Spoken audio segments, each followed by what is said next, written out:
One piece chapter 1150 के spoilers आ चुके हैं, चलो साथ में पढ़ते हैं। वही same cover story, Yamato returns, Yasui short to the Anima shrine in Hakumai. भाई चेंज करो यार, इसको बहुत हो गया। और हाँ, एपिसोड का नाम डोमी रिवर्स। लास्ट चैप्टर में हमने देखा था ईमू गोंको की बॉडी को कंट्रोल कर रहा है। अब यहाँ से हमारे स्पॉयलर स्टार्ट होते हैं।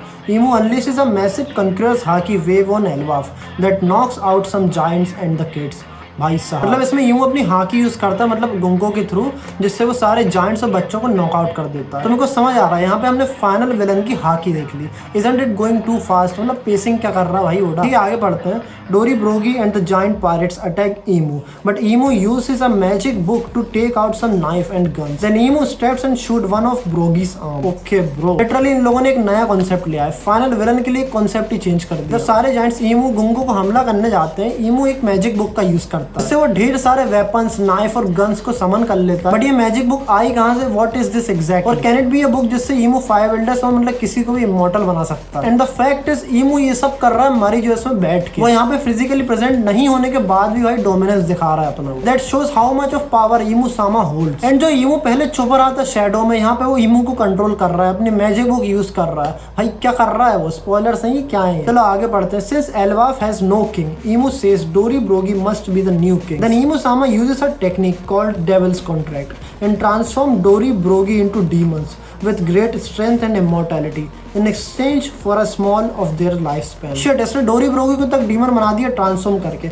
ईमू ऐसे रेफर कर रहा है जैसे कि अभी एल्वाफ में कोई किंग ही नहीं है। ईमू कह रहा है डोरी ब्रोगी को अब एल्वाफ का किंग बना दो। देखो इतना तो वीनो कि अभी एल्वाफ में कोई भी नहीं है डोरी और ब्रोगी से ज्यादा स्ट्रॉन्गेस्ट, क्योंकि लोकी वहां पे कैप्चर्ड है, तो बचे ये दोनों। तो इसलिए शायद ईमू जानबूझकर स्ट्रॉन्गेस्ट को चुन रहा है कि भाई इनको मैं किंग बनाऊं। एंड साथ ही हम देखते हैं ईमू ने एक टेक्निक का यूज किया, डेविल्स कॉन्ट्रैक्ट। उसके साथ वो कॉन्ट्रैक्ट करवा रहा है बिना किसी रेजिस्टेंट के डोरी ब्रोगी को। इसके कारण डोरी ब्रोगी डीमंस में ट्रांसफॉर्म कर रहा है। दैट्स व्हाई उनको और स्ट्रेंथ मिल जाती है। भाई वो ऑलरेडी बहुत ज्यादा पावरफुल है दोनों, और उनको और स्ट्रेंथ मिल जाती है। एंड साथ में इमॉर्टैलिटी भी directly from Imu sama. Yes, it's confirm Imu can grant immortality. और वो ये करने के लिए क्या यूज कर रहा है? Devil's contract. वो खुद एक डेविल है, तो लोगों को एक कॉन्ट्रैक्ट में ले रहा है। ऐसा समझ लो वो लोगों को इमॉर्टैलिटी ग्रांट कर रहा है, लेकिन बस एक कंडीशन पे, उनको अपनी थोड़ा सा लाइफ स्पैन देना पड़ेगा। What is happening? I can't say anything. भाई अपने स्ट्रॉ हेड्स कैसे डील करेंगे? Because it's a forceful power, तुम रेजिस्ट नहीं कर सकते। डोरी ब्रोगी ना चाहते हुए भी डीमंस में ट्रांसफॉर्म हो रहे हैं। इट्स मोर लाइक कि ईमू सामा यहाँ पे किसी को भी कंट्रोल करके उसके साथ खेल सकता है। एंड इसमें वो बंदों को डीमंस में ट्रांसफॉर्म कर देता है with great strength and immortality. And I think ये डेविल्स कॉन्ट्रैक्ट के बाद उनके पास एक मार्क आ जाता है, जो हम लोगों ने होली नाइट्स के केस में देखा था,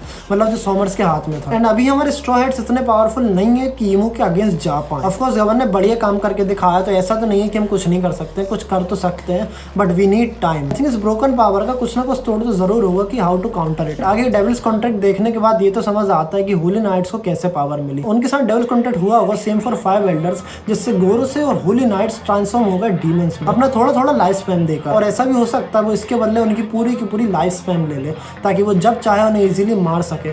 ऐसा हमने देखा तो सैटर्न के केस में। सैटर्न के साथ क्या हुआ था वो तो हमें पता ही है, बट अगर ऐसे ही चलता रहा तो डोरी और ब्रोगी को हम गुड बाय कह सकते, क्योंकि ईमू सामा ने उनको भी कंट्रोल में कर लिया डेविल कॉन्ट्रैक्ट के साथ। तो यहाँ पे हम शायद इनका सेक्रीफाइस देख सकते हैं। एंड ईमू की एबिलिटी के बाद इतना तो कंफर्म हो जाता है कि जो लोकी का बाप था हरल्ड, उसने शायद ईमू के साथ डेविल्स कॉन्ट्रैक्ट करा था, but not only king Harald, hundreds of giants also, जो मेंशन किए गए थे एल्वाफ की स्टार्टिंग में। जो किंग हरल्ड और जो एंशिएंट जायंट थे जिनके पास एंशिएंट ब्लड था, उन सब ने मिलकर लोकी के अगेंस्ट फाइट किया। और समझ आता है ईमू ने उनको डीमंस में ट्रांसफॉर्म कर दिया था, और इससे बचने का कोई रास्ता नहीं था, इसलिए लोकी को उसके बाप को मारना पड़ा।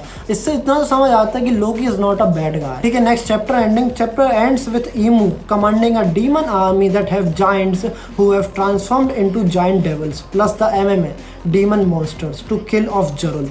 भाई ये जरुल को क्यों मार रहा है? मतलब चैप्टर के एंडिंग में ईमू कमांड करता है, जहाँ उसने सारे जायंट्स मॉन्स्टर बना लिए, जायंट्स डीमन बना लिए, सारे मॉन्स्टर को ईमू सामा ऑर्डर करता है एल्डर जरुल को मरवाने को। भाई इसको क्यों मरवा रहा है? मे बी उसे ऐसा कुछ पता हो जो ईमू नहीं चाहता किसी को पता चले, इसलिए वो चाहता है कि वो जिंदा ना रहे। और शायद जरुल नो अबाउट द इंसिडेंट जो हरल के टाइम हुआ था, उसने शायद अभी तक किसी को बताया ना हो, बट क्या पता बता दे। एंड भाई व्हाट इज दिस पेसिंग? क्या हो रहा है? कितना तेज भाग रहा है वन पीस। डोरी ब्रोगी डीमन बन गए, उनके पास ग्रेट स्ट्रेंथ आ गई, इमॉर्टैलिटी आ गई, और उनके साथ जो जायंट जायंट्स थे वो भी डीमन बन गए, डीमन आर्मी भी आ चुकी है और ड्रीम मॉन्स्टर भी वहीं पर है एंड ये सारी चीजें ईमो के कंट्रोल में है। जोरल को मारने के ऑर्डर्स भी दे दिए। लास्ट में क्या रिवील हो रहा है, demon giants are now the same size of Oars. Oars का साइज भाई, मैसिव आर्मी ऑफ ओर्स जो कि सारे के सारे डीमंस हैं। ब्रो लिटरली समझ नहीं आ रहा है हम इससे डील कैसे करने वाले। इट्स लाइक कि ऑल आउट वॉर होने वाली है एल्वाफ में। Oda is literally cooking something and going too fast. हाँ मतलब वो राइटर है, उसे पता होगा कैसे क्या करना है। बट ठीक है चलो, जब भी अब चैप्टर आएगा उसका रिव्यू करेंगे। मतलब अगर चाहिए हो तो कमेंट करो एंड अगर अच्छा लगा तो सब्सक्राइब करके जाओ।